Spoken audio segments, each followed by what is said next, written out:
శర్మ గారు is back. I'm happy. దర్శన గారు, మీరు ఆ శర్మ గారితో మరీ అంత క్లోజ్గా ఉండడం మంచిది కాదు. ఎందుకు? ఎందుకంటే మిమ్మల్ని ఎక్కడ పడితే అక్కడ టచ్ చేస్తున్నాడు ఆ రీల్స్ చేసేటప్పుడు. నాకెందుకో అస్సలు నచ్చట్లే. ఒక అమ్మాయికి ఎవరు ఎందుకు టచ్ చేస్తున్నారో ఈజీగా తెలిసిపోతుంది. మీకేం తెలియదండి, మీరు చిన్నపిల్ల, గమ్మునుండండి. తెలిసిపోతుంది విష్ణు. ఎలా తెలుస్తుందండి? ఏది నువ్వు టచ్ చేయి చూద్దాం. మ్మ్. ఏంటి ఆలోచిస్తున్నావు? టచ్ చేయి.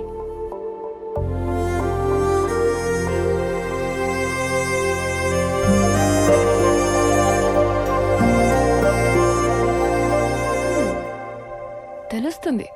ఏం తెలుస్తుంది? ఏదో తెలుస్తుందిలే.